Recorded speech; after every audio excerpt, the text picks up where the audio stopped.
Assalamualaikum warahmatullahi wabarakatuh, pemirsa semua. Alhamdulillah wa binikmatillah wa la haula wa la quwata illa billah. Muhammad ibni Abdillah la nabiyya ba'dah.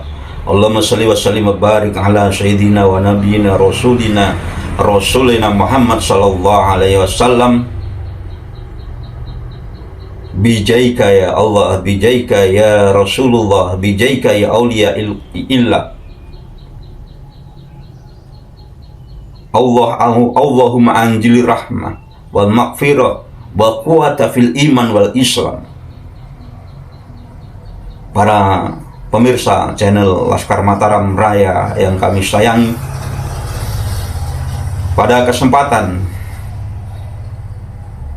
Rakernas PBI Laskar Sabilillah yang pertama yang diadakan di Pondok Pesantren Nahdlatul Ulum Kresek, Banten, yang dipimpin, diasuh oleh panjenenganipun ikon perjuangan kita, yaitu Kiai Haji Imaduddin Usman Al-Bantani. Beliaulah, kalau menurut Mbah Ukit, min auliyaillah. Karena apa? Beliau tidak punya rasa takut untuk mengungkap kebenaran dan memperjuangkan kebenaran yang beliau yakini.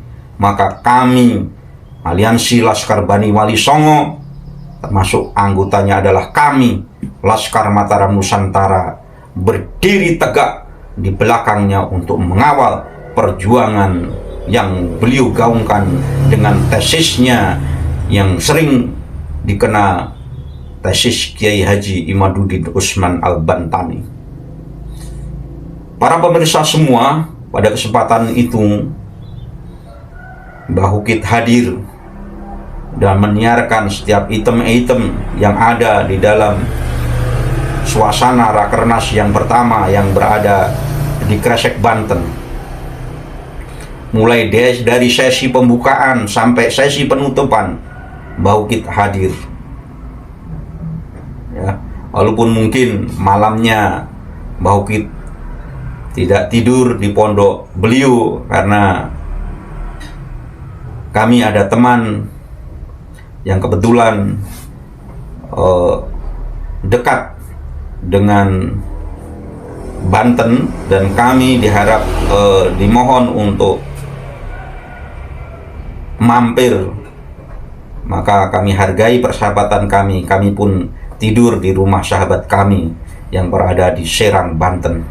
Maka saat malamnya kami tidur di sahabat kami di Serang, Banten, dan paginya kami hadir kembali di Pondok Nahdlatul Ulum. Para pemirsa semua, pada sesi pembukaan ada maklumat-maklumat yang disampaikan oleh para tokoh-tokoh perjuangan di dalam PBI LS Sabilillah, terutama dari Panglima Tinggi panjenenganipun Gus Abbas, yang menjadi ikon utama juga perjuangan kami, yang kami rela menyerahkan jiwa dan raga kami untuk membentengi keselamatan beliau secara syariatan, karena hakikatan pelindung utama adalah Allah Subhanahu wa Ta'ala. Tapi secara syariat, perjuangan kami, sahabatnya yang tergabung dalam Aliansi Laskar Bani Wali Songo, saya adalah Panglima Tinggi Laskar Mataram Nusantara, siap untuk mencurahkan darah kami, untuk mewakafkan nyawa kami, untuk melindungi tokoh-tokoh ikon perjuangan kami, termasuk panjenengan pun beliau Gus Abbas Buntet. Sekali ada yang menyentuh beliau, maka kami akan bergerak. Saya katakan, nyawa kami sudah kami wakafkan untuk perjuangan ini. Samping perjuangan setelah keseluruhan, maka kami juga akan melindungi tokoh-tokoh ikon perjuangan ini, mempertaruhkan jiwa dan raga kami untuk melindungi beliau-beliau.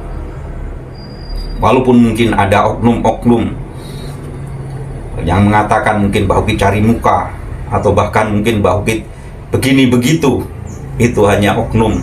Bagi Mbah Ukit tidak ada masalah. Mbah Ukit sudah kenyang dengan asam garam perjuangan. Mbah Ukit sejak SMP sudah menjadi tokoh perjuangan pergerakan di dalam organisasi OSIS, SMA, Aliyah. Mbah Ukit juga menjadi OSIS yang sering mengadakan pergerakan-pergerakan kesiswaan. Waktu mahasiswa, Mbah Ukit adalah ketua senat. Anda sendiri tahu bagaimana seorang ketua senat. Dalam Mbah Ukit sering berjuang di dalam perhimpunan-perhimpunan pergerakan kemahasiswaan yang sering turun di jalan. Jadi soal asam garam pergerakan, Mbah Ukit sejak kecil udah biasa. Bahkan Mbah Ukit pernah diancam mau diculik pun sering. Jadi bagi kami ancaman-ancaman, fitnah-fitnah dan tuduhan-tuduhan yang lain, mungkin Mbah Ukit pengen cari muka, pengen cari panggung, silahkan, itu omongan Anda semua. Tapi satu yang saya yakini, terlalu kecil kalau perjuangan Mbah Ukit itu menghadapkan wajahnya kepada Anda semua. Karena jelek-jelek begini, Mbah Ukit juga adalah santri.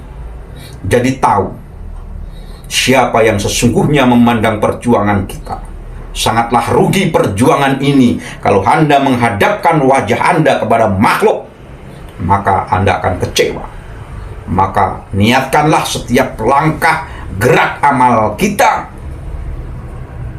hanya mencari apa yang menjadi keridhaan Allah Subhanahu wa Ta'ala, karena Allah lah yang akan memandang setiap langkah perjuangan kita.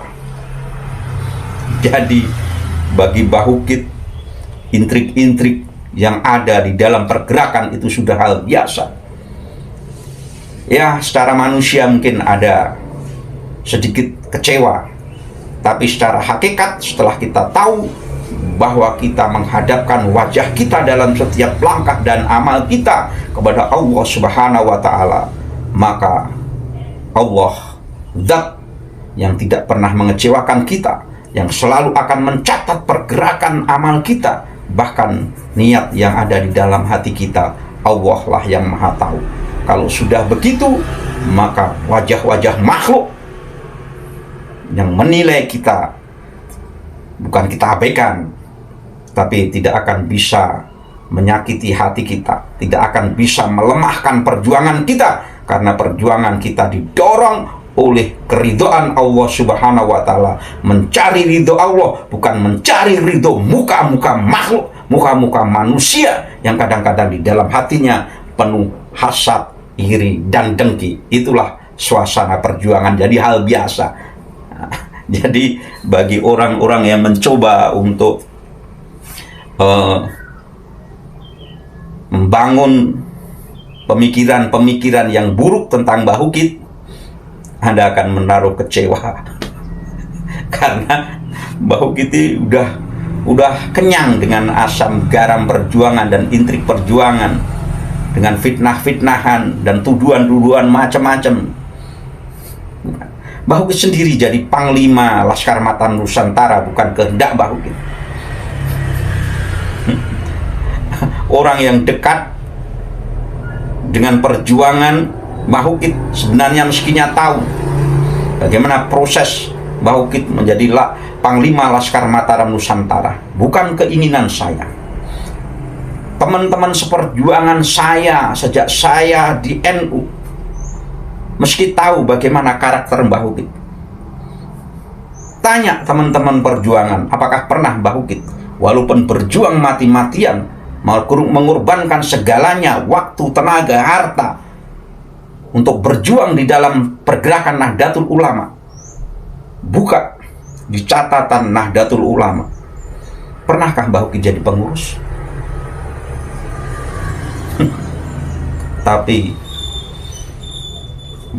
teman-teman seperjuangan tahu pergerakan Mbah Ukit bagaimana. Jadi kalau ada orang yang mencoba memframing Mbah Ukit mencari jabat, mencari muka, kalian akan kecewa. Tapi kalau teman-teman Bauhukit yang kenal lama dalam perjuangan pergerakan Bauhukit, mulai dari di dalam NU, dalam organisasi politik pun begitu, Bauhukit tidak pernah berada di dalam struktur organisasi. Bauhukit akan selalu mendorong, karena itu adalah wasiat kiai kami. Kiai kami selalu berwasiat, kalau engkau beramal, kalau engkau berbuat, luruskan niatmu untuk mencapai keridhaan Allah Subhanahu wa Ta'ala. Jangan pernah engkau melakukan sesuatu karena menghadapkan wajahmu kepada makhluk-makhluk, karena pasti akan kecewa, sekalipun mungkin kepada anakmu, kepada istrimu, bukan karena itu, tapi karena engkau menghadapkan wajahmu kepada Allah Subhanahu wa Ta'ala. Kalau sudah begitu, ada apapun tidak akan pernah kecewa, karena Allah tidak pernah mengecewakan. Setiap perjuangan langkah kita tercatat rapi di dalam buku amal kita. Jadi bagi teman-teman semua, mari kita luruskan niat di dalam perjuangan kita, hadapkan wajah kita kepada Allah Subhanahu wa Ta'ala. Sekali Anda menghadapkan wajah Anda kepada makhluk, bukan kepuasan yang Anda terima, pasti kecewaan. Karena di dalam hati-hati makhluk manusia itu ada isi hasad, iri, dan dengki. Sering saya sampaikan sebelum pergerakan waktu itu, PWI Laskar Sabilillah, Bauhukit membantu pembentukannya sampai tingkat provinsi, sampai daerah-daerah. Saya sering sampaikan kepada teman-teman, begitu nanti sudah masuk kepada wilayah kepengurusan, disinilah akan terjadi konflik kepentingan. Ini harus kita hati-hati. Seorang pemimpin harus mempunyai kemampuan di dalam manajemen konflik. Ini, jangan pemimpin tidak mempunyai manajemen konflik.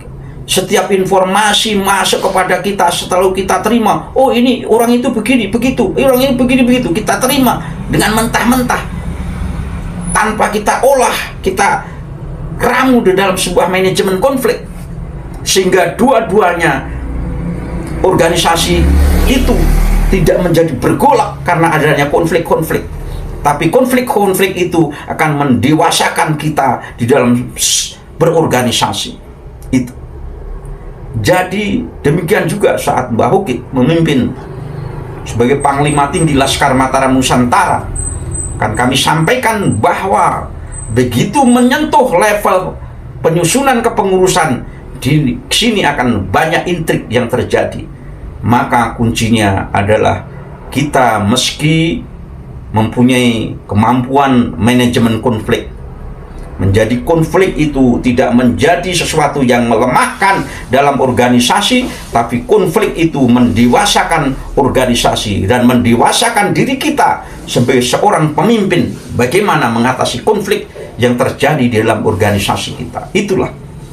Jadi kalau hanya intrik-intrik yang keluar dari orang-orang yang memframing kita, mungkin kita dianggap mencari jabatan, mencari nama, itu sudah hal biasa. Sering kami sampaikan kepada teman kami yang mengeluh, kami ingin mundur Bauhukit dari perjuangan ini karena kami dianggap ingin mencari muka, ingin mencari nama. Saya katakan pada sahabat kami itu, emang nggak boleh kita mencari muka di hadapan manusia?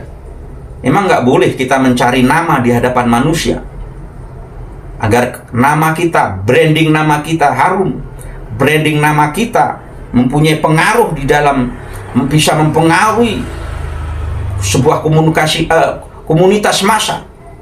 Itulah jiwa kepemimpinan. Harus mempunyai kemampuan itu. Mungkin orang menuduh kita lagi mencari muka. Itu kan kata-kata orang. Tapi di sini, Bung, di hati kita, di niatan kita, Allah yang tahu niat kita apakah memang kita benar-benar mencari muka, menghadapkan wajah kita kepada manusia, ataukah memang benar ini adalah hanya syariatan di dalam sebuah nilai-nilai sebab akibat. Apabila kita ingin menjadi seorang pemimpin, kita mempunyai harus mempunyai haibah. Kata-kata kita bisa didengar oleh anak-anak pimpin. Itu dibangun attitude diri kita sendiri, membranding dari diri kita sendiri. Mungkin dari segi perilaku kita mencoba untuk konsekuen antara yang kita ucapkan dengan perilaku perbuatan kita. Ini akan membranding dari kita, bukan dalam rangka mencari muka. Walaupun mencari nama ini dibenarkan di dalam agama Islam. Contohnya apa? Rasulullah Shallallahu Alaihi Wasallam itu sebelum lahir wujud secara geleger fisiknya ke dunia ini, sama Allah namanya sudah disebarkan. Nama Muhammad itu sudah menyebar ke seluruh antero jagat raya, baik jagat alam malakut maupun alam dunia. Semua makhluk sudah mengetahui tentang nama beliau, nama Muhammad, yang dijajarkan dengan nama Al-Khaliqnya, yaitu Allah Subhanahu wa Ta'ala.